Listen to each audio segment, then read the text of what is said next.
back again with another Two Brothers podcast special edition. We got another special guest coming on sooner than later, but right now we're gonna start it off. It's your boy Malik, Vincent Jonathan Lovett on the other side. You know, he live from Gunnison, California. California. Wow. Try again. I scratched it. But we're gonna continue. Oh well. He's live from Gunnison, Colorado. How are you doing, friend? You put my government name out there again, we gonna have an issue. I'm gonna say that one time only. Yeah. Say you're sorry so we can continue this. Say you're sorry. If you don't start with your fight to UFC. Now, going off of an amazing UFC 252, which it could be the final match of Daniel Cormier's career, we jump on into UFC 253, which involves Israel Adesanya, the middleweight champion, versus Paulo Costa, both undefeated fighters with somewhat two different fighting styles. When you think of Israel Adesanya, you think of the highlight reel, knockout artist that he is, who has the power to submit other fighters that he go against. Difference is with Paulo Costa, you have literally a walking tank. When you look at him, you won't think he's 185 because he's so physically built. You know, that's gonna be the first thing you see when they fight against each other. Granted, Costa is 3 inches shorter, but that still doesn't matter. The fact that he's literally a walking tank. Now with UFC 53, there's also other pay-per-view matches, but literally the highlight is the main card, like always. So if I got to put money down, like from going off of last week's podcast, I'm still gonna go with the champ as always. With Israel Adesanya being 20-0, continuing that great start. Now I'm going to ask you the same question I did last time, man. If going off of what I just told you, read you off list by list, word for word, pound for pound, who you think could win a fight out of these two cats? I'm picking whoever you pick because I picked in 252, which is the podcast we just uploaded not too long ago. I picked Daniel Cormier, and he got mopped. That poke in the eye, like that mattered a little bit. Mopped. I didn't watch the whole fight because I was still like bouncing back and forth between basketball, between the playoff games. But the little bit that I was catching, it was bad. It was bad, and he did exactly what you said. He was gonna retire right after the fight, win, lose, or draw, and he retired. So I'm gonna go. Who are you picking? Because I don't want to go and bet and put some money down, and I lose. I'm not gonna do that. So I'm picking Israel Adesanya solely because there's more than one way to skin a cat. Granted, this cat looks like a goddamn jaguar, but that's another story for another time. The fact that if one way he has that same similar style as Stipe Miocic. Difference is he's more of a highlight. You're not gonna see Stipe throw a kick that's gonna knock somebody out, but you will see that Israel Adesanya. I'm rolling with the brother, and it's gonna be a good fight. I promise you will not be disappointed when you see this fight. It may be over within the third, maybe the fourth round, but it's not gonna go farther than that. Somebody will get knocked out, and it's gonna be a sight to behold. Okay. Well, when is this fight exactly? Can you give us? The fight will be September 26, 2020. Still right? September 26 in Vegas still? Yeah, fight will still be in Vegas. There's no more Fight Island. That was just apparently like that. They have a lot of issues going with that. They weren't really paying they're not paying taxes as they do in Fight Island compared to fighting in Vegas. So UFC welcomed them back, so to speak. I know for Vegas, because I have family members that live out there. They're as far as the virus is concerned, they're not in the red zone anymore, and they're actually like progressing a lot. They're kind of in the yellow. They're not in green, but they're kind of in the yellow. So they still need to quarantine. They still need to, have certain precautions. But as far as the city goes itself, it's not as strict, which is why they're allowed to be able to have the fights out there now. Mm-hmm. Because it's still restricted, and it's still not as many people such as like a basketball or anything else where you need like a full blown like bubble scale type of thing. Right. Exactly. And I assume you probably won't see no fans at the arenas as well anytime soon. No, I still think that you're still not allowed to. I think you have to be someone of high regard to be able to actually physically be in the presence of these fights. Exactly. But on to more kind of shocking news, because when it came across my screen, I was completely stunned. So the Washington football team's head coach, and I mean, I know he's not in the front office, but since they hired him, he's been delegating a lot of front office managerial type, general manager type duties. Ron Rivera. He has been diagnosed with an early stage of lymph node cancer. Now, they said that he kind of semi-diagnosed himself and then went and got checked, and they did say it's in the early stages. He still plans on coaching this season and for the rest of the contract that he has, but if it does, progress and get worse, then he does have a backup B plan. And I believe his backup option would be to not be the head coach, but maybe transition into being a front office general manager type of person, so to speak. But yeah. I do like his coaching style. I do think he is a pretty good coach. He hasn't won, but he's a solid coach. And to have lymph node cancer in your early 50s is a really big deal. I mean, have cancer no matter how old you are is a really big deal, and it's pretty shocking. Right. It's like when he said that, my thoughts and prayers go out to him and his family, because that is very serious. Cancer can kill anybody, let that be known. But it's the fact that the fact that they have a plan B already set up for what's going to happen if cancer starts to spread more throughout his body. In my mind, I would think of maybe they should start grooming like a new coach or a new interim person, just so if something was to happen, they can already be prepared in the situation that they're going into. They won't be flabbergasted if something else comes awry. That's kind of surprising to me. Yeah, I completely agree. It's just really, I don't know. Especially when I've had people in my family have cancer, not lymph node cancer, but different forms of cancer like breast cancer. It's just really shocking, especially during the situations and what we're going through. It's pretty tough to say the least, but I don't know. Like I said, our thoughts and prayers go out to him and his family, and we hope for that he can beat this cancer. And we'll be watching and monitoring what his next step will be.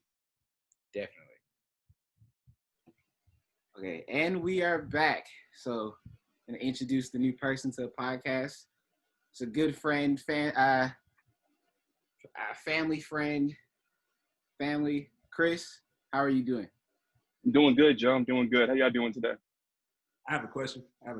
What's good, man? Why the hell you didn't give out his middle name when you gave out my middle name? Can you talk about that? No, I'm not. Damn. I want to hear what you say at. What's his government name and all this other shit? We're not talking about his government names. Oh, man. Dang. It's all good. It's all good, though, man. It's a pleasure to be here, man. Let y'all know real quick before we get started, man. I'm a big fan of the podcast, man. I check in, weekly and all that stuff, man. You guys are doing your thing, man. I'm really proud of y'all, man. Like, I've been following Malik since he was at Chaffey College doing his podcast there on the radio station. So, seeing Malik have his own podcast, man, I'm big time proud of y'all, man. So, shout out to y'all, man. Let's get this thing rocking, though. Okay, so let me start off with you. Do you want to start with the playoffs currently or the draft lottery?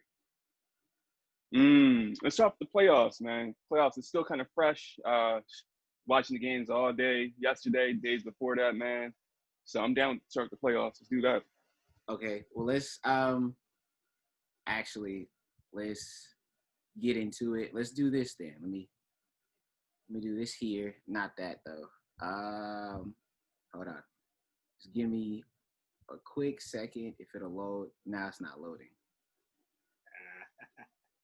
I don't know why it's lagging now. Okay, here we go. So we've already been a few games in. We've made our predictions the last podcast. Mm-hmm. Where do you want to start with your? I know you already see some of these coming out, so you can't. Really, some of these predictions are kind of already like too easy. But where Yeah. first round is headed, and then I how? think that so I will start by saying this. I just been watching the playoffs so far, man. It's a lot different from previous years, of course, because of the bubble situation, of course, because of no fans, virtual fans, and all that stuff. And what I'm seeing is a lot of players, you know, like y'all talked about in the previous podcast, like T.J. Warren, even Devin Booker. He's a star player, but he's even went to another level. You know, Dame Lillard, other players like them too. Like a lot of players, I feel like kind of been taking advantage of the virtual fans and kind of been taking the games to another level. So, as far as predictions, previous years I would have went with the easy ones, you know, the top seeded teams.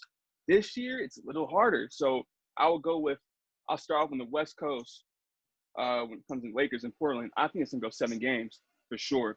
And I think depending on if Dame Lillard comes back and he's, you know, challenged that Mamba mentality, it's going to be a close 7 games, but I have to give the advantage to the Lakers because they're too talented. They have too many. I think they're too big, too talented, all that stuff. It's going to be a good dog fight, but I give the advantage to the Lakers. We're going to go 7 games if Dame is healthy or not healthy, but if he challenged that Mamba mentality and fights through that dislocated finger, I think they'll go 7 games, but I give that to the Lakers. Next, I say on the West Coast with the Rockets and OKC. I don't know. Before the game started, I went with OKC, but now, man, looking at them, I probably have to give it to the Rockets. I think the Rockets, they just wanted a little more. I think it's low key, just Chris Paul trying to will a team to get that victory, and it's going to take a lot more than just Chris Paul and his own efforts to get them to the next level. We've seen that. We've seen it too many times. The Clippers and Hornets, you know, so on and so forth. So, Denver and Utah. I remember Malik, you said that's gonna be like your favorite matchup. Utah and Denver. Yeah, and for me, I think it's going to be tough, man. I think that's going to be a good matchup, too. They're very evenly talented teams.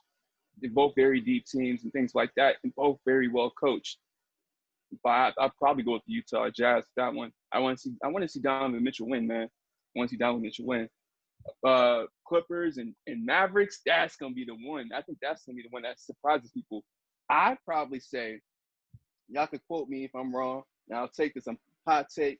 I'll probably go with the Dallas Mavericks over the Clippers. And I think because the Clippers are still trying to get their feet, their chemistry back together. There was balling during before the shutdown. Right now, I still think they're trying to figure things out a little bit more. Still trying to get, you know, their bearings back. But at the same time, sometimes I be feeling like Paul George is a liability, man. Like, I don't know what it is, but every time the playoffs start, that playoff peace talk starts to happen, and he just disappear. Like, I don't know what it is. He gets stage fright or something, and then he's just not showing up, man. And it can't just be Kawhi. Kawhi needs a second star. You know, he needed that with Toronto. Toronto got lucky that year because everyone with the Warriors went down, but Kawhi, he still needs a second star player for the team to win. And so I would say Dallas, they're just too talented. Everyone's healthy. Luka's balling out of his mind right now. So I'm going with the Dallas Mavericks. East Coast, to wrap this up, I don't want to make it too long-winded. I'll probably go with the Milwaukee Bucks. Started off slow. I'm going with the Milwaukee Bucks over Magic any day. Heat, I think, Malik, was it you that said that you see them going to the conference finals? I'm not sure. If I seen you say that on Twitter. I said that he going to the conference finals. Yeah. I think I'm rocking with you on that. I'm rocking with you on that. If they get past the Bucks, though, if they get past the Bucks, shit, man, I don't know. Anything is possible at that point. But we'll see what happens. So I'll go with Heat over the Pacers. Boston is about to sweep the Sixers. Sorry, that's over with. They're sweeping them. Toronto, they may sweep the Nets. So that's my picks, man. Okay. So it's so much. So we can go back over and through with the Lakers. I still have the Lakers in 6 games. I'm still keeping the Lakers in 6 games, but it's really hard with this Dame finger. Yeah. Dislocating I had the Lakers winning in 6 games before he dislocated his finger, just how we started the game off. Now that he's dislocated his finger, I know we still there's a lot of medical staff there and everything, it's really hard to play with a dislocated finger. I know Kobe did it. I'm not too confident. I'm not sure if he's gonna play. I'm not too confident either. I'm with you. I'm not too confident If he doesn't play tomorrow, then I say Lakers in 5. If he plays, I agree. And that's kind of hard. All right, let me give you a little reference check back then. When Kobe dislocated his finger and still played, I consider he had a better supporting cast than what Dame Lillard had in Portland. He can consecutively give the ball to Pau Gasol, and he will give you enough points and get enough rebounds to make it sufficient. C.J. McCollum, his first 2 games has not had a good field goal percentage. Like, granted, he's still a good. He has not been consistent enough to be a number 2 player. Shit, if you really want to look at it, Gary Trent has been a better player than C.J. has been. Gary's been pretty solid. He's been pretty solid. And then Hassan was virtually like not there until the first game versus the Lakers. Hassan was not doing that in the bubble until the first game versus the Lakers. He didn't have. I think he had 5 blocks that game. Mm-hmm. He was balling. Yeah. Granted, that's what they got him for. They don't want him to score the points. He'll get rebounds and putback. That's all. And blocks. That's all he's there for. Mm-hmm. Yep. Facts. And I feel like with Melo, he's too inconsistent. I would rely on Melo, but I be talking about Melo pass is back. I don't see it, man. Melo pass with the Nuggets, he was a baller. He was a hooper consistently. Yeah, night in and night out. Like, he pushed the Lakers, got won, the finals in 09. Like, he pushed them to 7 games, 6 games, something like that. Like, you know what I mean? Yeah, like, like, you can't. That Melo was different. Now, with the Knicks, what happened with the Knicks, he's not the same Melo as he was before. He's too. I don't know what's going on with him. He's not as consistent, so I won't rely on him. I think the last bit of like Melo that we saw was him on the Knicks. His entire stint with the Knicks, even though he didn't make the playoffs every year with the Knicks, that was the last time we seen like Hall of Fame type Melo. Now he's doing good, and he's got a resurgence, but he's not enough to wield it because, like we were saying before, there's not a whole lot of teams that can match up with the Lakers pound for pound down low with the big men. I'm going to get to who I think can match up the Lakers down low, but we can move on to the Houston Rockets and OKC. I had OKC. The Rockets are completely just dominating, and they haven't even got Russell Westbrook back, which might be a little scary for the Lakers in the next round, but we'll get to that when we get there. I do like the Rockets. The Rockets are solid. I am going to renege on my pick with OKC. So can I get my credit now for when I called it? Get your credit. No man some credit. Like, I called it. Chris Paul disappears and every time the playoff comes. He is not the same Chris Paul that was like the all-pro point guard. It's something changes from when he gets there. Yeah, man. Chris Paul, I be wanting to see Chris Paul win, man, but he don't be you're right, man. I think what it is, I'm not sure if it's stage fright. I'm not sure if it's just the moment's too big, but he doesn't take it up a gear like the greats do. Like the greats take it up one notch. Like, he has the passion and the leadership and all that shit, all that other stuff, you know what I mean? But at the same time, like, he doesn't really have like just that next gear. And then the teams he be with don't really go to that next gear either. Like, with the Rockets, he was the closest he's got to that. Like, Clippers, sort of, but Rockets is the closest they got, but then they dropped the ball. And so, yeah, man, like, Chris Paul, like, I want to see him win, but I don't know. Chris Paul's greatest comparison to me, I think Chris Paul is Rondo when it comes to the playoffs. I think Rondo on the Celtics, like a young version of Rondo. He's a solid third option, but he needs everybody else to be great. So he's going to distribute the ball. He's going to play defense. He's going to do things that don't really get noticed, really, when you're just talking, we just shooting the breeze at the barbershop or whatever. He's going to do those little things like Rondo did and Rondo does for his whole career, give you the assist, give you the constant rebounds, the charges, all of that type of stuff, but kind of like the Kyle Lowrys of the world, but he's not the number one option. And for the past teams that he's been on, he's been the number one option or the solid, viable number 2 option, which he's not really that type of player. That's not really his playing style. Right. Yep. Facts. That's a good comparison. Let me ask y'all this though, in regards to Chris Paul. So we all can agree his play style is like pass first. He's a pass first mentality point guard, right? We all can agree. Yep. Yeah. So look back at any other of these pass first point guards. They all seem to be the same. I feel as if like I'm gonna compare Steve Nash as my reference right now. Okay. When Steve Nash was doing good in the playoffs, when he had Joe Johnson and Amari Stoudemire score all the points for them, but he collected assists.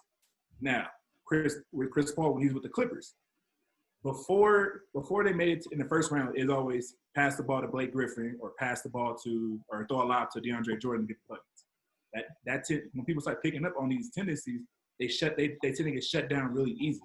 So facts. That's what I'm saying. Where Chris Paul seems to disappear. If you have to make him score the basket, he's not going to get that done.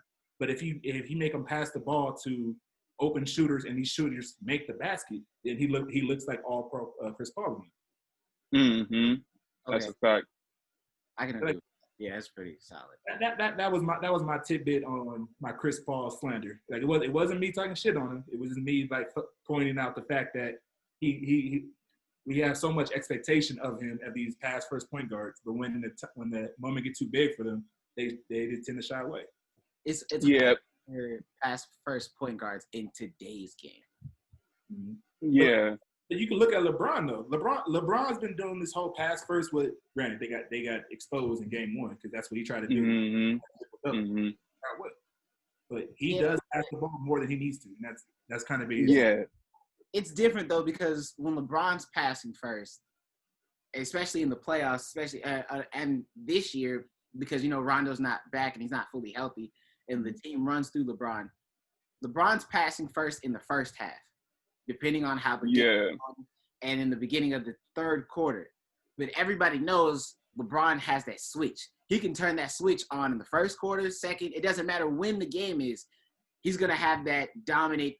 I take over the whole game no matter who I'm playing. It can be LeBron versus Giannis, LeBron versus anyone, even him versus Kawhi. The only reason why he didn't really win that first time was because the Spurs were they had so many other options they can go to. And it just happened to have such a deep roster, and nobody, by the time the Heat realized that, hey, they can actually match up with this, it was already too late. They were already up in the series. But LeBron's he's gonna get everybody involved first. So it's different because everybody knows LeBron can flip the switch. Mm-hmm. Same thing with Dame Lillard getting what's his name involved? I can't think of Vucevic. Nurkic involved. You getting him involved, he's 20 and 10, 20 and 20, which if Nurkic continues that next year, I know we went back to the Lakers and Portland. If he can continue that next year, he's a superstar. I'm just facts. Superstar type numbers. But we can move on to Denver and Utah. I know that's currently playing. We're still kind of getting the highlights and kind of peeking at that score. It's looking real ugly for Denver right now with the score being 102-64 and with 50 seconds in the ninth, in the fourth quarter. But I still have Denver. I still that's what I was saying to that's what I was saying to Vincent before we started recording the podcast. Denver needs to go back to playing through their big men and having Jamal Murray get that one-on-one matchup with a person that can't really match up with him. Because I think Denver's big men, when they're all hot, are closest to the Lakers. Because you got Ball coming off the bench, he's solid. You got Paul Millsap, who can play the 3 or the 4. You got, of course, Joker. Everybody knows what he can do. He's a Hall of Fame type player if he continues on this run that he's on.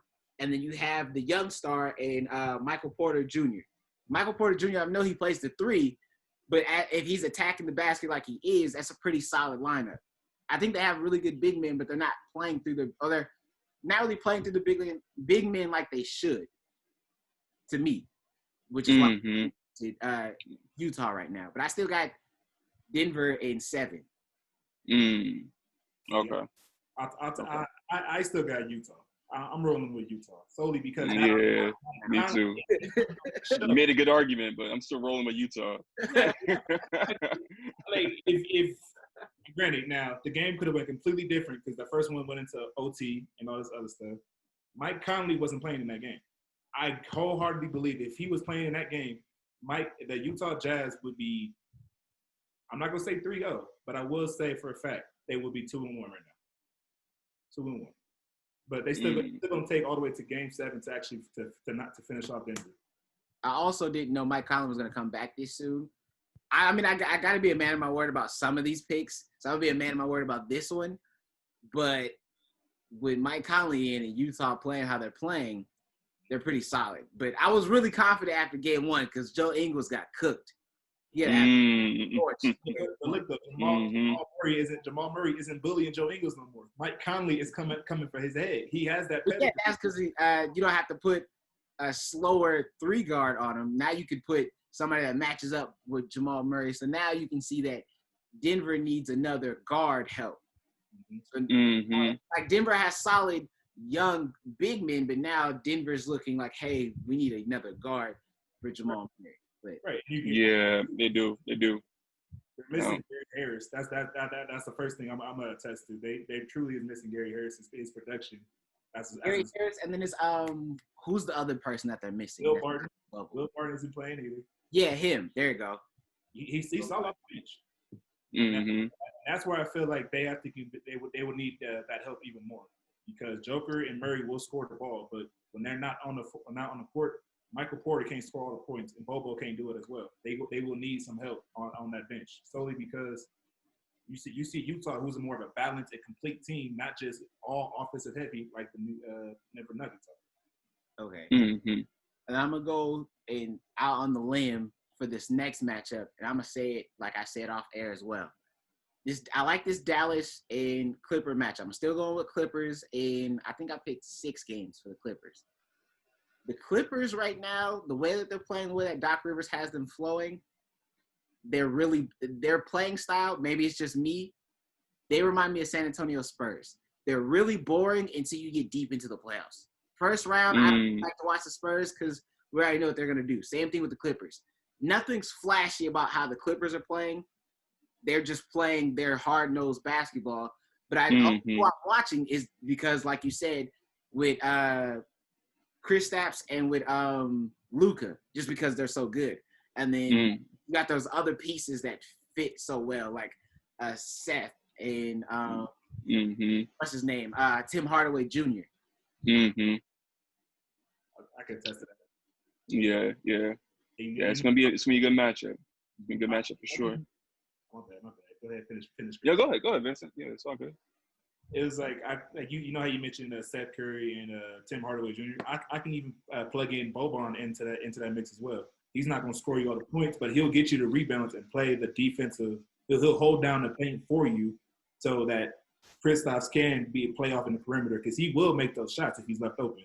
He's not congesting the lane, and you have Boban to clean up the mess. It works. Everything works with that Dallas team. I still don't think they're going to come out and win, but. Let next year come through. I do see them making it at least to the semifinals. Okay, I got 2 interesting matchups for you guys, but I'm gonna say the second one. My first one is in the second round in the semifinals. Utah advances. Dallas pulls off the upset. How is that matchup going? Rudy Gobert versus Kristaps. That's all I'm hearing. Then you got Donovan Mitchell versus Luka.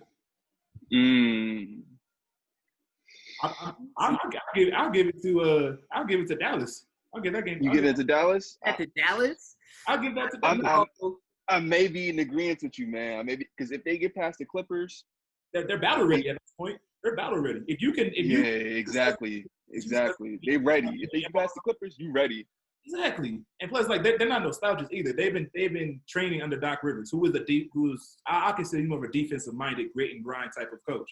If you can get through them, you're gonna get through Utah and their defensive prowess as well. Okay, but who's stopping the same arguments that you guys had for me in this Denver matchup? Who's stopping Donovan on Dallas? And who's stopping Mike Conley? I understand Utah's not heavy. They're not like big man heavy down low, which is what Dallas thrives on because Luka is really like a 3-4 playing the 2 and the 1. Luka's kind of one of those I can play the 1 through 4 type of position players. But how do you stop the guard play of Utah if they both make the next round? I think if I could jump in real quick, I think they should do the same thing that Denver did the first game, where they let Donovan score all the points, let him break all the scoring records, shut down his whole team, though. Make him have to work harder. But let him do what he wants to do. That's what you got to do because he has no other. Mike Conley, yeah, he'll get you a few points a night, get you average 15, 20 points maybe. But at the same time, like he doesn't have like that second go-to really consistent partner. Like with Dame, he got CJ McCollum or Gary Trent or Melo, depending on who's hot that night. Every team has that second go-to player, but with Donovan, I don't know, man. So let him score all the points, shut down everybody else, and you got to win. It's like, you can say the same thing for Dallas, though. Dallas for sure, Dallas for sure has a better 2 than Portland's CJ McCollum. Kristaps Porzingis is better than CJ McCollum. They play different position. Who else? Who else did you have mentioned? Yes, it doesn't matter now. The fact that Kristaps Porzingis is going to be a matchup is going to. I believe he's going to cook Rudy Gobert solely because Rudy Gobert is great when it's help side defense, just like Hassan Whiteside. He's great when he's coming through the opposite block to get that block, opposite side of the key to get a block. You're not going to see Rudy Gobert can't really move his feet as well and stay in front of players unless he blows by him just to get like the block on the backside. That's the only way you mainly see him do his basically what got him Defensive Player of the Year. He has the long arms, he has all the attributes, but he does not have the foot speed to stay with most of these bigs. That's why I believe, say if Utah does get past this quote-unquote, if this was to happen, they get past Dallas and Denver to get through the conference finals. When they play the Lakers, Anthony Davis will show why he put up 47 on him, I believe, in the last time they played against each other. Because Anthony Davis has the better ball handling skills and the footwork speed to get past Rudy Gobert. It was going to be simple. Okay. I can respect that. So we even have to say anything about Milwaukee and Orlando, or was that? It was just a warm up. I don't know, man. Who knows? So we can move past that. Yeah, we can just move past. You know who's gonna win that. I thought Indiana was gonna put up a bigger fight. I thought so too. I thought Oladipo. Yeah, me too. I knew TJ Warren wasn't gonna be like same thing with his whole bubble magic before the playoffs, just because I think Miami's just too deep and has such a strong young team and have too many shooters. But I thought Victor Oladipo could wield them to something. I don't know. Yeah, I don't know right now. I think Oladipo, he has that post-injury fear, that post-injury hesitance. Like he's not trying to do too much.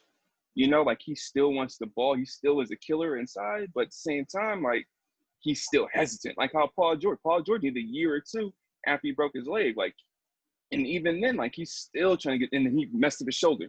And so it's just like, it's always something else. But I think that with Oladipo, he still needs more time. I think right now, because of the season, how it's so rushed, I don't think he was able to get his footing just yet. I think that if it didn't stop before, post-quarantine, if there was no quarantine, I think playoffs time, he would have been ready. But I think because he had that long break and then there's this short, exhibition, just pre-playoff bubble games, I don't think he's really ready yet. And because now they're facing this Miami Heat team who is ready, they want to draw blood, they want to kill you. I don't know if it's going to work out for them. I'm with you on that. Yeah, it's not looking too good. He's deferring more than he should be. I see what you're saying. Yeah, looking at other people to score. That's why TJ Warren had to step it up. He had to be like that star player. Maybe he is. I heard y'all talk about that last week. Maybe he does have that, that it factor. Maybe he is that player. But if you really want to be that star, superstar, all-star player, this is the time to do it. You got to do it during the playoffs. And he's not showing up yet. So you need to see him. You need to see him show up for me to buy into that T.J. Warren hype. True, very true. I'll give it to him. Okay, we can bypass these other two. Not bypass it, but I don't see the 76ers. They don't have enough. They have young talent and they have solid pieces to make the playoffs. I don't see them doing anything versus Boston and turning the series around. Same thing with the Brooklyn Nets. The Brooklyn Nets, I think we saw Karis LeVert. We saw him versus that Portland game. Really good young talent. But Brooklyn won't be Brooklyn until next year when they get Kyrie and KD back. Then we'll see a solid Brooklyn team. But what do you think about this Boston versus Toronto matchup? Ooh, that's gonna be good. That's gonna be good. Yeah, true. Yeah, I get. Oh, sorry, my bad. I didn't mean to cut you off like that. Oh, go ahead, Vincent. Yeah. For sure. I considered Toronto taking that matchup. Yep. They play. I don't want to take away from the Boston team just because I'm a Laker fan. I'm not taking anything away from them. It's more the fact that the Toronto can play to a high level without having a quote unquote superstar. Now, Jason Tatum, he's a star. He's a superstar in the making. He's about to be there, depending on how well he plays up against his matchup against Pascal Siakam. That's who is going to be guarding the majority of the matchup when they do meet each other. Mm-hmm. If he can display a decent amount. Say he goes 25 points, 10 rebounds, and let's say 6 assists. I would consider him a superstar at that point, solely because he's not going to do it all on his own because he will get some assists. He will get out in the fast break, and he will beat them. He will steal some games from Toronto just by his play alone. But Toronto has the ability to play great defense, and not just in the paint, but also out on the perimeter as well. Out on the perimeter. Mm-hmm. That's why I'm giving them the edge factor to. Make Boston Celtics team shoot the ball, and Marcus Smart not going to come in clutch. Jaylen Brown will not come in clutch. Gordon Hayward, who's out, will not come in clutch. You're going to put a lot of pressure on Jason Tatum. You're going to get that diamond, but at what cost? Just to get put out in game 6 or 7. Facts. I'm with you. I'm in agreement with you as well too. I do think the Raptors are gonna edge the Celtics. I believe in Nick Nurse's system too much. I think that just the fact that they don't have a star player and they're just hooping, like they just can't. I feel like they just can't be beat for real. Like when they really want to win, they'll win. Like they'll make it happen. And now it's crazy to me too because if you really think about it, I feel like they're kind of, even though they're still a defending champ, they're like underdogs. It's weird. Like I think if you ask me, like I think they have the opportunity to go right back to the finals again. I'm not sure if they'll repeat, but I just believe in their talent that much that I think that they could beat Boston and whoever else comes in the conference finals. I think I completely agree. I think, and I said this last time, I think I have the Toronto Raptors making the NBA Finals. I got them running through the East. It may not be easy, but I have them going through the East because, like you said, I believe in Nick Nurse's system. I think the only way to beat Toronto is to make Toronto not play their game. But there's such a veteran system. Like, he is pretty much indoctrinated into this buy-in system, which I think is why Kawhi thrives so well, because it was a perfect matchup. He's used to a system already being in place, not a let's build a system around me. And that's why they're so successful without him. And I think the only way to really beat Toronto is to beat up on their guards because they don't have a lot of guards and their guards are short. So I think that's the only way to really beat them up is because when you look at it, Fred VanVleet is solid, so is Kyle Lowry, but they're both barely scratching 6 foot. You see them out in public and they're like maybe 6 foot, 5'11", 6'1"-ish, around that range. So if you put bigger guards that'll probably take them in the post, I think that's how you can beat them. But honestly, I think this Boston team is a little too young for this veteran player. Yeah. I think Boston's solid. I do like Jaylen Brown. I do like Jason Tatum. I just think that when it comes down to the trenches and when it comes down to crunch time, I don't think that they can keep up with. Yeah. Because also another thing with Toronto, they play fast. They're a really fast play. Toronto kind of almost reminds me of Golden State of the past previous years of how fast they play.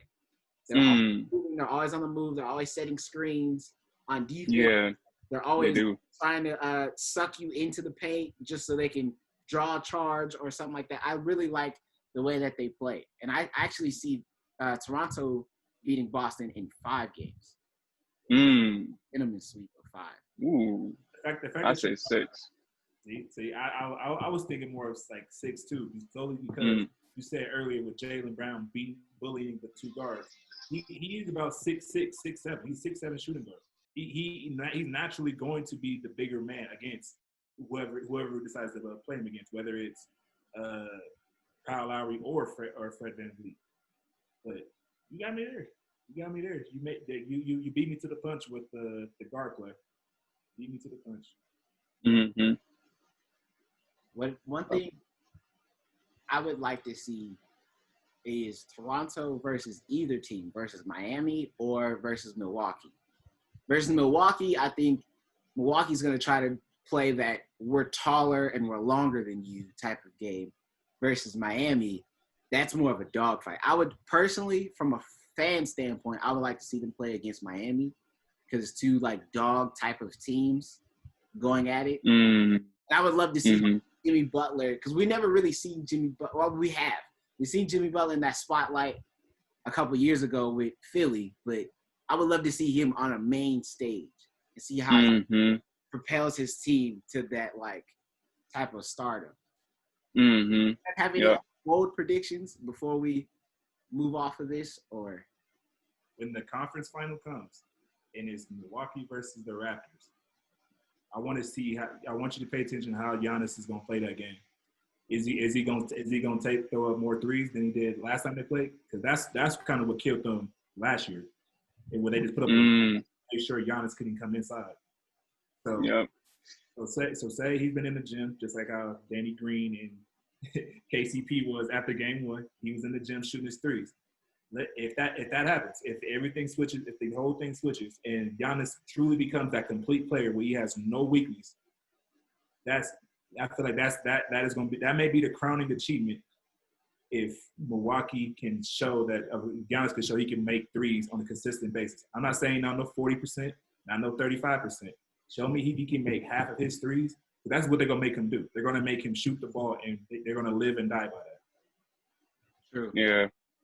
True. I'm not sure if I buy into the Bucks. I'm gonna keep it real with y'all. I don't know. Giannis, he's not. I feel like he's a great player. Don't get it twisted. Great player, Hall of Famer in the making. You know, the team is a great team. You know, but at the same time, when it comes down to playoff time, year after year, I feel like Giannis, he just disappears. He doesn't show up. He gets exposed every time. And I feel like, yeah, he has to be a complete player for them to even get it to the next level. But he looks so unnatural. To me, honestly, he looks so unnatural. Like, he looks so uncomfortable when he shoots the ball. Like, he's just like it's like a second, a third instinct of his. Like, he wants to just go in and dunk or just, do a lay, whatever he can do, get in the post up. Like, that's his first instinct. But shooting is like he's hesitant to do it. It's like he's forced to do it. And because of that, I think they could be beat. In any other team that's smart enough, Raptors or any other team, or even Heat in the semifinals, I think that they're going to see that, pick up on that, lock them down, shut them down. So, yeah, I don't know. I'm not sure how I feel about the Bucks, but that's my hot take, my bold take. Okay. So you guys ready for this draft lottery? Let's do it. For real, because I want to hear what y'all gonna say about this. So we do the picture better. See if I can blow this picture up. Okay, yeah, it's better. It's a lot better. They already got started. It's so quick with it. Yo. Hey, it's a fact. It's facts. Like, every year, man, like, Knicks just get bamboozled. Like, I'm not sure what's going on. Like, They just can't catch a break. I seen someone tweeted there was like when David Stern passed, he made Alan Silver swear that the Knicks would never reach success. When I seen that tweet, I was crying laughing. I swear to God, I was crying laughing when I seen that. That is some voodoo. He said, made Alan Silver swear, never let them see success. You know what would have been? I know none of us are from New York, so we always got these joke on New York bias whole thing. The only thing that would have been funnier is if the East Side girl in the red would have had a Timberland boot as her face. Oh. That would have been a little bit funny. Hey, New Yorkers hate that. Hey, they hate that. They're like, they hate that shit. But it's true. It's true, man. Okay, originally I wasn't planning on going to this picture. I just saw it there. Man, I love Twitter. Oh, that was gotta love Twitter. Never delete it. Gotta love Twitter. Okay. So can we be honest? The top 3 teams, let's be honest, were pretty solid teams that got the top 3 picks, because Charlotte was a really good team up until they were a really good team right before we did the whole All-Star break, because they were actually between 6th, 7th, and 8th the beginning half of this season. So Charlotte's a pretty solid team. We already know what the Warriors are going to do when they come back. This is just utterly disgusting, the fact that they got the 2 overall pick. And then you got the Timberwolves, who were a pretty solid team and who Vincent thinks can make the playoffs next year without the draft lottery. Hey, you can't do this as my bold prediction again. I promise you, depending on who they get, because they can mess this up. They have a tendency to mess up picks sometimes. If they don't get Anthony Edwards, they're not making the playoffs this year. I'll say that now. They do. Whoa. They do. I'm just saying. Whoa. I see Anthony Edwards' game. The fact that he can score the ball, and he's not going to be asked to score the ball as much as D'Angelo Russell and Karl Anthony Towns. They're going to use those two as their 1 and 2 to score the points, and then bring who is a talented scorer, Anthony Edwards, along. And that's all you're going to need. Granted, he does have defensive flaws. That will be an issue. I'm not going to ignore that. But what's going to happen is they're going to be in shootouts almost every game, and they're going to rely on whoever plays small forward to be the great defensive player, and they should be fine. That's how they're going to make the playoffs. And BS, let's make sure we put Anthony Edwards going in the game. I do see Anthony Edwards being a lock-in for the Timberwolves, only because there was rumors about the Timberwolves trying to trade this number 1 draft pick and some more draft picks and maybe an asset for Devin Booker and kind of match up Devin Booker with Cat. But Anthony Edwards does play the 2, so I can see that. The biggest thing for me is you're the Warriors team. You have your big 3 still. How do you reload? I think that the Warriors are going to reload with the big man. And I don't know if it's going to be Wiseman. I think it's going to be Wiseman, or I think it's going to be I can never say his name. Obi Toppin from Dayton? No. The brother. I have a dude from USC, and he went to Chino Hills High School. Actually, I got it pulled up right here. Yeah, I'm looking at Onyeka. Oh yeah. I think go with him? The Warriors are gonna go with Onyeka Okongwu as a 2nd overall pick, because he's already as a 2nd overall pick. Is he 2nd overall pick worthy? Y'all think? He's projected to be top 5, because who do you need? I have my point guard. I have my shooting guard. I have my 3 who's been playing the 5 most of his career. He's been kind of like a Charles Barkley 3 through 5. So now I can move him to a different position. I can move play him to his original position. I can move Draymond from the 4 to 5 to a 3 guard now, and have him beat up on the 3s. Put Onyeka Okongwu as the 4 or the 5, and they still got who do they still have? What's his name? The big He probably signed. You know what I'm talking about? I can't. What's his name? The big dude. The foreign guy. Okay. You're gonna make me look him up. Yes, I'm looking him up right now. Hold up. Yes, I am. I'm gonna let you know. Do you know who it is, and you're just playing? Yes. Who is he? Granted, I don't like him. That's why. I'm gonna say this now. What's his name? You just not You gonna talking about? Petty. You know me for almost 15 plus years. I am petty. I will continue to be this way. Gotta love it. Gotta love it. I don't even think he's on the team anymore. Yeah, I don't see. They got a lot of no names on this team now. He's not on this team anymore. So who'd you think I was talking about? Oh shit! If I thought you were talking about the dark skinned brother? No, that's the shit. I'm gonna show him right now. I'm gonna show you right now. There was a game where he legit just like Marquise Chris. Yes, he's a bunch of people. I think I know you talking about, Vincent.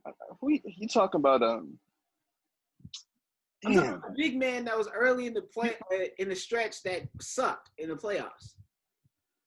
The big foreign guy. He was from some foreign country. You talk about Andrew Bogut. Yes, Andrew Bogut. Why was that like? I thought Bogut was still on the team. No, nah, he's not. Nah, I think he's so, like, look, here's why I hate him so much. He's so injury prone. He's like what's that? He's like the mercenary for hire. He's a mercenary for hire. The only thing is he sucks. He truly sucks. All right, that's not slander. This is fact spitting. He's Kwame Brown 2.3. Sucks. Wow. Now that you gotta give Bogut more credit than that. He was the number one player in his draft, and he did not contribute. He is Andrew Bogut. He's Andrew Bogut. He is Kwame Brown 2.3. But okay, look, now that I'm looking at this roster, because you made me pull it up because you just wouldn't give me his name. Okay. So you got Steph, Clay, Andrew Wiggins, Draymond, Onyeka Okongwu. Why is that not a solid starting five? Because you can all those big men with Looney, with Marquise Chris, with Draymond. Who's the backup guards though? That's where you got to worry. They all had pieces as backup guards. What I'm saying is you can mold Onyeka into a solid big man who can play the stretch. Because he was always a stretch big man from his high school. From Chino Hills High School, playing with the Ball brothers to USC. I don't see who else would you put as this. Only other person I can see being the second overall pick would be Wiseman because he's such a great player. But that kind of throws off the feng shui of the rest of the team. If you're trying to be the Spurs, because that's what they said. They said they wanted to be the Spurs. You pick up a solid piece. It may not be the best piece, but you pick up a piece that fits your future. He fits their future. I still think they're going to pick Wiseman. Now, I'm not taking away from all the points you just made. Granted, I can't say bro's name. I'm not trying to be disrespectful, but I cannot pronounce his name. So, Fred, because go click on it. Onyeka. All right. I'm not trying to be disrespectful to Onyeka solely because Wiseman showed he can be for his. I believe it was 3 games that he played. Yeah, even though they're very stink games, he showed that he can a shoot the ball, not pass the ball very well, but he still was decent enough to actually make a contribute in the assist column, and he showed to have decent blocks. I believe when I saw the stats at the end of it, he had like 2 blocks per game throughout those 3 games. So that's not bad. I would think that fits more of their future solely because, well, granted, you will see Steph and Clay. They may retire as Warriors, but you for sure will have a better. You for sure have a consistent offensive game in the post if that is required of them. I don't think his game is going to be more pick and pop as like Onyeka is, but his back to the basket scoring mentality, and if he shows he can be a better passer, like if he can develop that trait, then he will make the Warriors team far better than Onyeka. He's basically being a plug in and fit the puzzle type player, or fit the puzzle for the team. Okay. Yeah. I don't know, man. I think that's tough. I'm looking at all the mock drafts, and they got it's either Wiseman or LaMelo at the number 2 for Golden State. And I'm trying to picture LaMelo with Golden State, but the only way I can see that happen is if everyone gets shifted down a position. Like Steph playing the 2, Clay playing the 3, Draymond playing the 4. And something I can see it working, but I don't know how that would happen. So I think I have to agree with you. Like I have to take a big man at the number 2 because on this other mock draft I'm looking at, they got James Wiseman, and a lot of others got James Wiseman at for the second pick for the Warriors. I think that's probably the best scheme because I think personally Steph, he plays a lot better when he's in control of the ball. I can't see him playing predominantly off ball unless they move Melo to like a 2 or a 3. He's 6'6", 6'7", so he would have to be shifted to that position. I've never seen Melo playing without the ball, so I would have to see him go somewhere where he could be, he has to be on ball all the time. So obviously maybe going to the Hornets, honestly, because the Hornets don't really got nobody like at the number 1 who's like Melo, who could control the ball, control the tempo of the team. But he's going there to die because I'm not sure who else is going to be on the Hornets. Honestly, like if you really think about it, they got Jordan running the team, and Jordan, he just seems like he's just there to just get endorsements off. Like if LaMelo gets drafted at 3, he's going to Charlotte Hornets to die. Like that's it. Like okay, that's it. That's how I see it. Let me ask you this. I was trying to be positive. I don't mean to cut you off. I was trying to be positive because I was thinking in my head, I'm like, okay, we got number 1 and number 2 sealed up. I went on a limb and said Onyeka Okongwu at number 2. Which is a good pick. Which smart is a pick. solid pick. It's a smart pick. I mean, granted, he's not as tall as Wiseman. Wiseman's 7'1", he's 6'9", but they're both still solid big men. But I'm thinking, where is LaMelo going to fall? Because what you're saying about Golden State is perfect. They're both the same style guards. They're both the same style point guards. They have to have the game run through their have to have the ball. And LaMelo has never played nothing but the 1. Like, even when he was in high school with his brothers, they kind of moved everybody else. So, like, Lonzo moved to the 2. LiAngelo moved to the 3. And LaMelo was the point guard. Granted, he was shorter and he wasn't as tall as his brothers, but everybody moved over so he could play point guard. He's never not point guard. But I was thinking, I'm like, okay, who else is on Charlotte? I said, you got Malik Monk, who's a shooter, but he's kind of been ass since he's got to the league. You got Miles Bridges, who's okay. A decent 3. He's a 20-5 kind of guy at best. And then you got what's his name from Kansas last year, who's been solid. Who was it? Devontae Graham? Yeah, Devontae Graham. He was the reason points. That was it. But you just went straight to the money. He's going there to die. And if we're keeping it real, that's what's gonna happen. There's none of these teams really fit LaMelo except for number 1. The only place he can go to where he can thrive immediately would be the Timberwolves. Yeah. All these other teams, he's gonna go to Chicago and then battle for the starting spot with what's it from North Carolina with all the hair.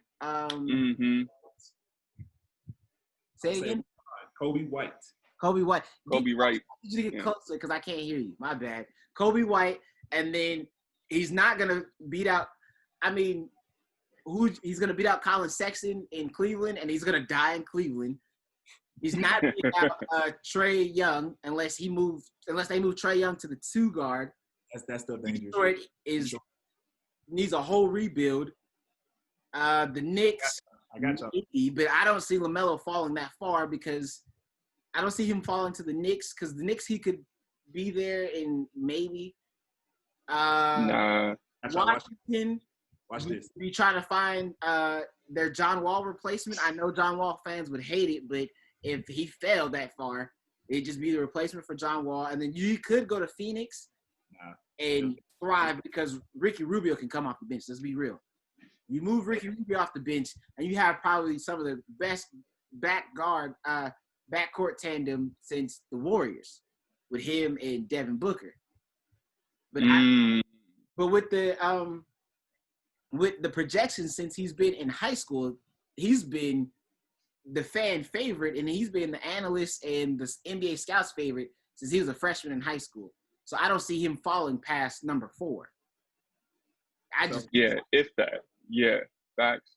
Let me ask you this. With Boston Celtics, they trade Jaylen Brown to Charlotte and a whole bunch. They still got other draft picks of these teams that you see in the draft right now. I believe it's 2 other teams with different years. They trade those 2 picks to Charlotte so they don't have Jaylen Brown's gonna be gone, plus 2 other first-round picks in other years. You mean to tell me that LaMelo Ball to the Celtics wouldn't be dangerous? I don't know if that could work either because you got Kemba Walker at the 1. You just picked Kemba. I don't know if you're gonna do that because you just got Kemba. And I'm not sure that could work. If they don't get to they have been known to move pieces very quickly. You saw what happened with Kyrie Irving. If they don't at least make it to the conference finals or even to the championship, I'm not saying they're gonna do the trade. I'm just saying they would like to gain assets better than what they have at that moment. My bad, Vince. I mean to cut you off. I think you wanted something because I think that they're gonna probably base what's gonna happen. Of course, what happens in the playoffs. Mm-hmm. If let's entertain your idea for a second, right? And say Boston's interested in the top picks, and say Boston's interested in LaMelo. If Kemba Walker he doesn't show up, because right now you do got the other 2 playing big right now. You got Jaylen Brown and Jason Tatum. They playing big.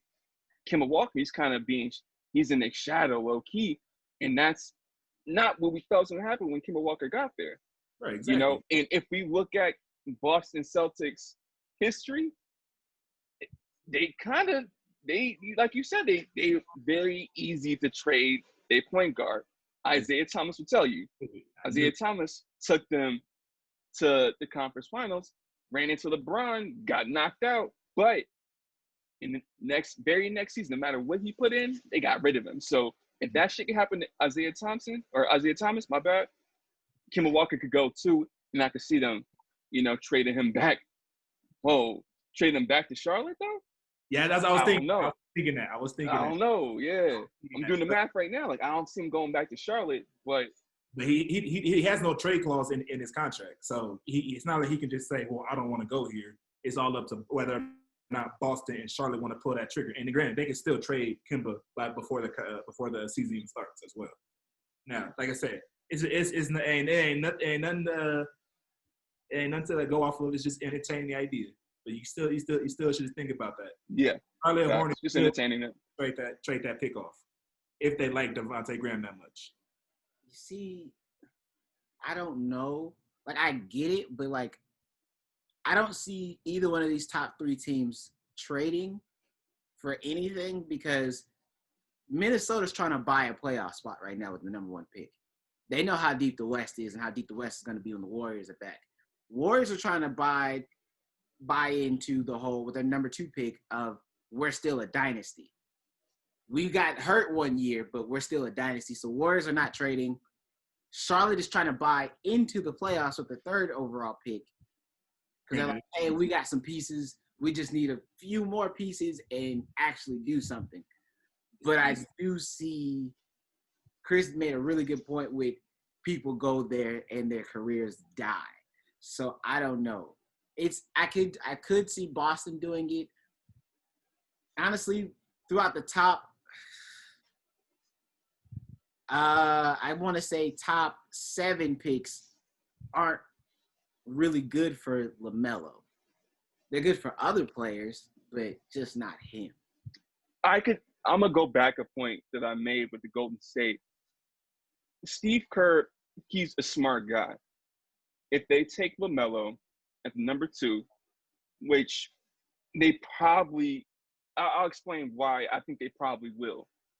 I think because I could see them doing like a hybrid – or not a hybrid, maybe just do like a have Steph and LaMelo kind of just like share the position, have like a 1-2 kind of – I'm not sure how I can explain it, how I can articulate it.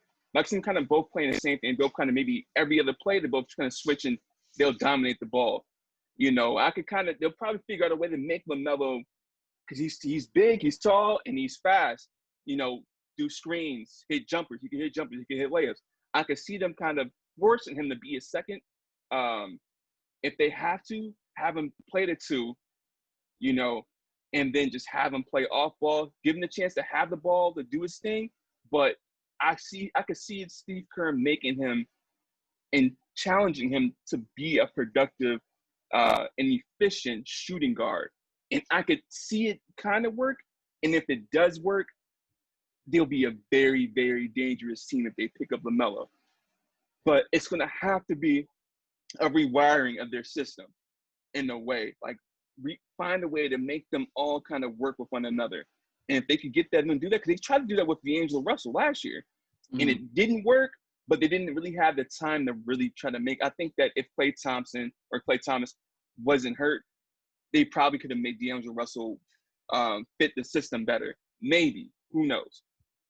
I think they're probably willing to try it again with LaMelo, but who knows what could happen? Who knows? But I can't see them maybe go with, of course you can see them going for, because they need a big man. They really do need a big man. So, but if they choose to opt out and go for LaMelo, I can see them kind of trying to work him into their system. I do see what you're saying about getting LaMelo Ball. I see it as treated more like a learning curve. Now, I'm not saying there is nothing wrong with getting them to their first round draft pick and having them be the sixth man. There's nothing wrong with that. Have him learn the system. Have him get ready to, quote unquote, have the keys to the kingdom when his time is ready, when his time comes. Now, it all depends on whether or not he wants that. He wants to learn from Steph Curry, and whether or not that it will actually fit. Because you did say it right. He would have to like rewire the whole system just to make everything work. But I feel like it's more of a hassle. I feel like it's more of a hassle than yeah. You're right. Yeah, it's probably more of a hassle if I just find someone to already, because they have a good system. They have a good system when they have the players to fit it.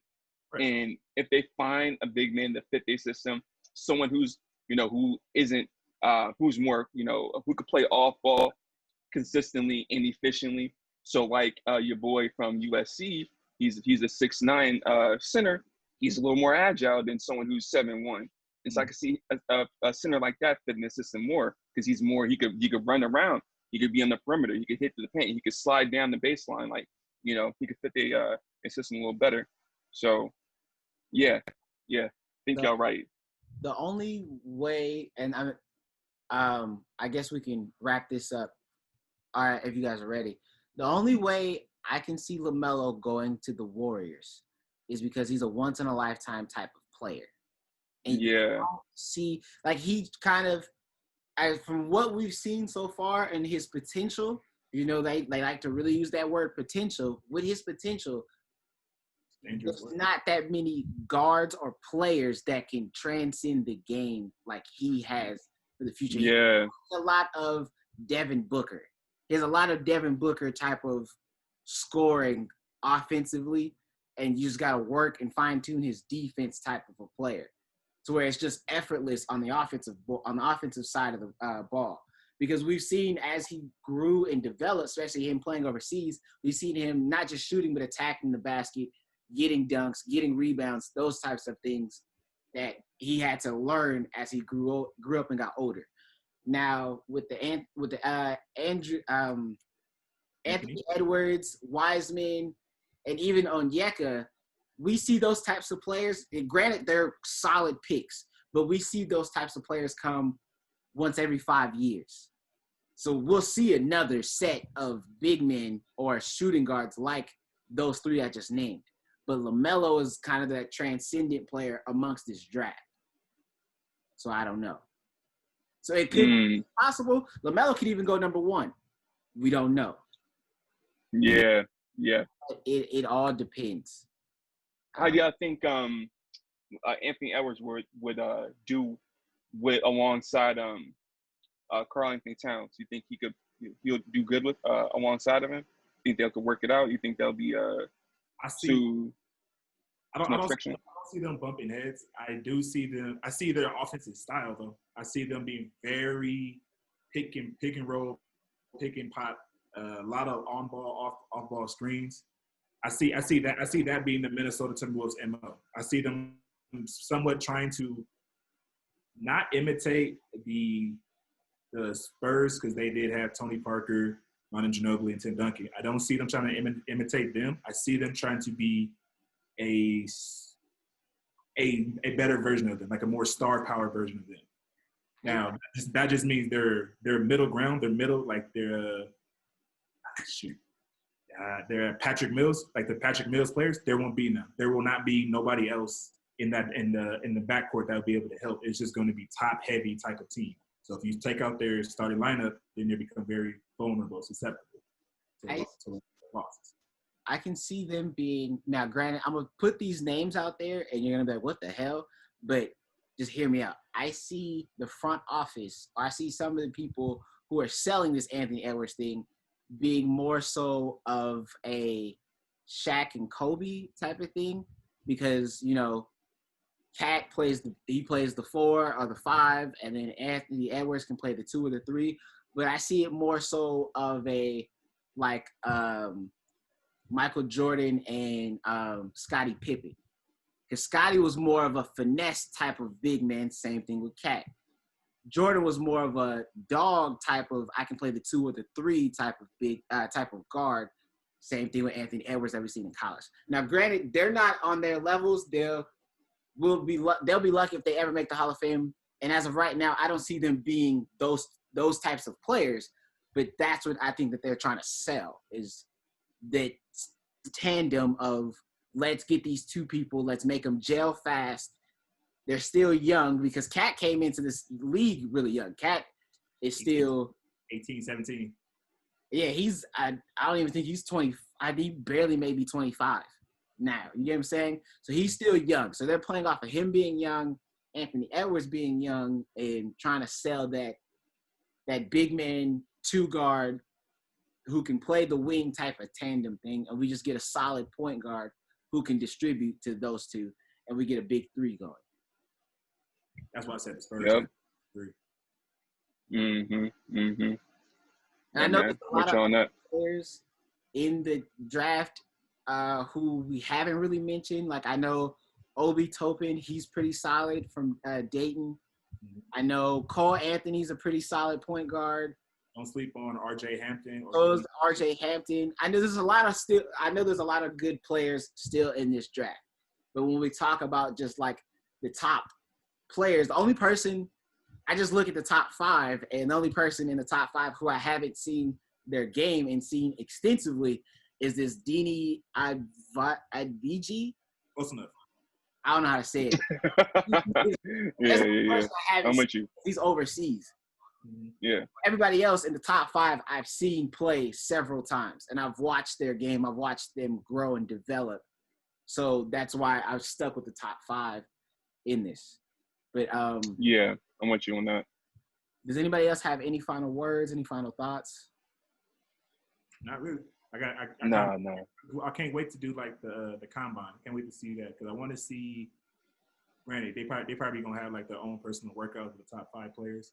But when you see Cole Anthony, when you see Tyrese Maxey, and Killian Haynes, when you see them run their 40 in their vertical jumps, you will be amazed. Especially with Maxey. He's 6'3". He's an athletic shooting guard. So usually he has the wingspan of a 6'8". It's like about 6'8", 6'9". Granted, yeah, he's not gonna blow you away with the shooting. That wasn't his MO when he was at Kentucky. He was more. They were more of a let's just outrun you, be more athletic than you. And when that happens, when they show that at the combine, his draft stock will go up. So that's what I can't wait to see.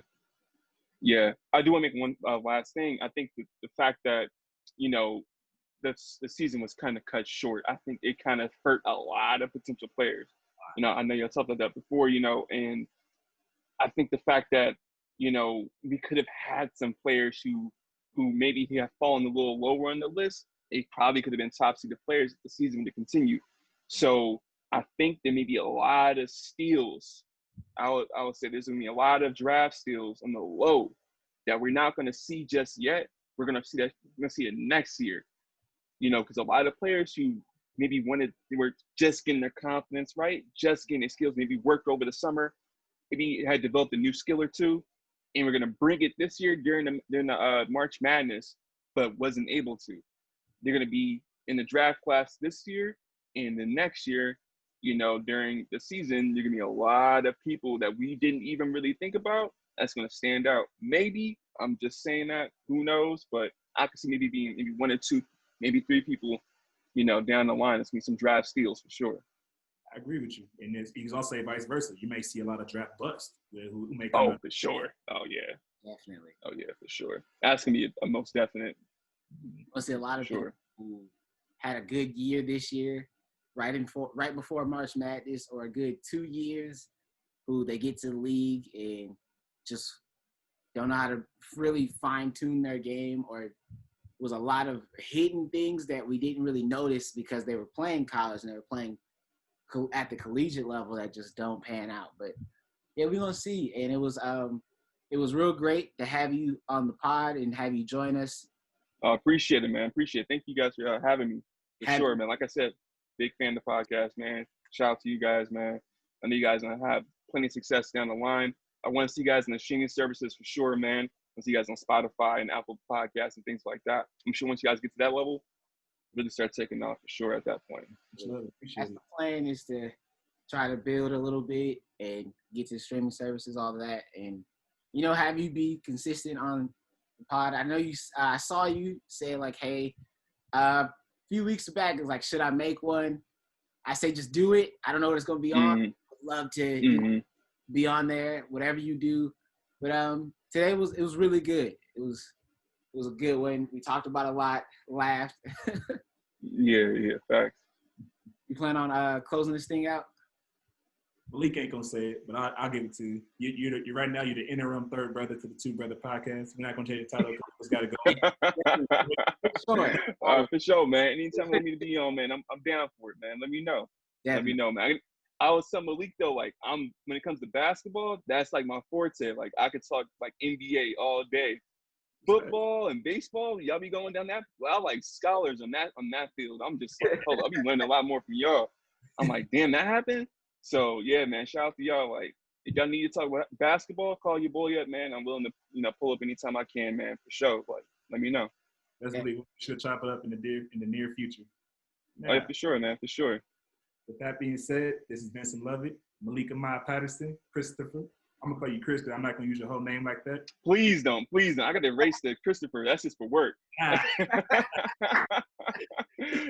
just for work. Ignore that. Just call me Chris. Don't call me Christopher. To everybody who's watching this, you know, make sure you like, subscribe to the channel.